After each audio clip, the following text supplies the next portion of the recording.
Hey there folks, Uniform Guy again, here with another review, and in this video we're going to be taking a look at captured Russian headgear from the current ongoing war in Ukraine. As you can see on the screen, we have two styles of field cap, which are part of the VKBO uniform program and are produced by the BTK group in EMR or digital flora camouflage. The styles of headgear are broken into two types. The first type, the one on the top with the metal cockade, being the conscript headgear, whilst the ones on the bottom with the embroidered badges are the volunteer and officer headgear.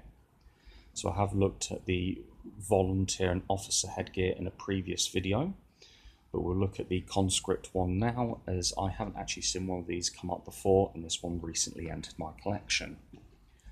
So it's a simple construction of a singular piece of oval material for the crown, a piece running around the outside with another smaller piece for the sweatband, and a peak which hasn't got a herringbone rim like the others.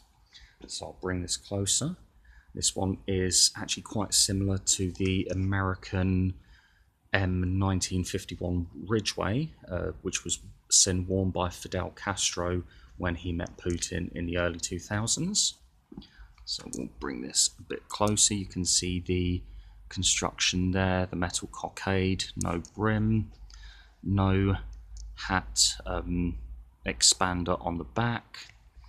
The lining on it is actually separate all the way through, quite mouldy, quite dirty, and you'll notice a piece of rigid black, I don't want to say leather, it's almost like a rubberized leatherette or something similar, which is directly behind the cockade to stop the pins of the cockade rubbing against the wearer's head.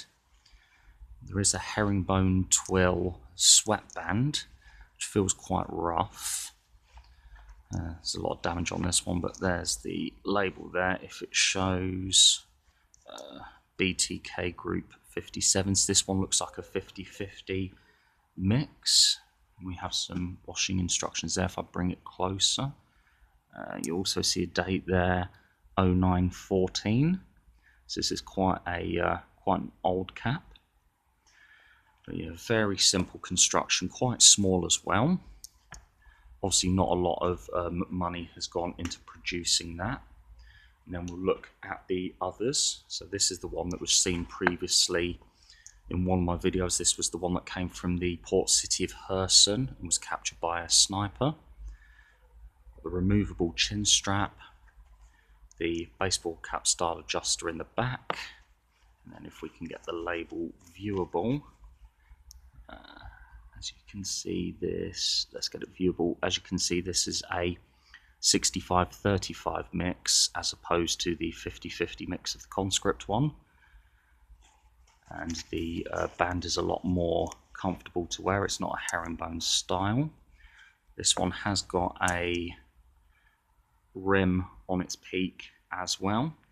They are, however, both made of ripstop material. I think if I showed you this one previously in the inside, you might be able to see how that's a ripstop one. You'll see it on the outside here. This is if the camera focuses, a ripstop one. So essentially, for those of you who don't know, ripstop is, it's almost like a thread sewn into the fabric in crosses. So if the fabric is torn, it stops the rip expanding. Actually, a good one to show on would be this other one here. As you see, it has got some tears in the top if the camera focuses. This one, actually, the liner is fairly damaged, and as you can probably see here on the table, the liner is literally disintegrating. So this one is one of two. So the other one there were captured by the 66th Separate Mechanized Division in Luhansk. This one has suffered quite a lot of internal damage. You can actually see the plastic. See if it gets in there. There's a clear plastic like rigidity bar that goes along the front to try and keep it in shape. Actually shows quite a lot of the construction of this sweatband as well. So you got your 100% cotton fabric there, and then there seems to be this sort of not actually sure what this material is, but it'd be similar if anyone's bought furniture in the UK. You'll have like these cloth bags sometimes that will be over your armchairs. Seems to be the same sort of material there, so possibly a light cotton. We've also got the badge there, not the badge, the label there showing BTK Group, and the badge, the actual logo badge on the front is quite heavily worn, although this one has still got both its buttons on the removable chin strap. Pick up all those liner bits, chuck them back in there. I'll leave that upside down actually with the liner wearing away. And another one here. So you'll notice, actually if I pop it there, you'll notice the colour difference between those two. This is not the sun. This is actually a lot lighter, almost a grey white. It's not a different style of camouflage, it's just where this one was sun faded. I think if you see along here where it goes more to its natural original colour and the inside band is crushed, so I've got a feeling that was maybe on the dashboard of a vehicle up against the front windscreen.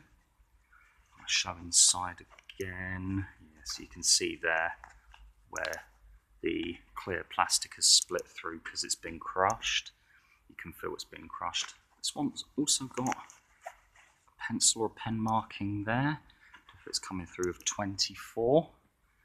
And then we've got some extra labels. We've got the standard BTK Group label, and then we've got additional stamping in there.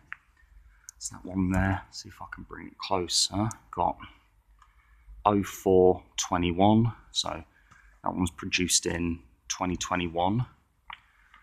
That one was produced in September 2014, and then I can't see any actual dates on these ones. But yeah, hopefully that gives you a look and an idea of how uniforms actually differentiate between your volunteer and conscripts. Thank you for watching.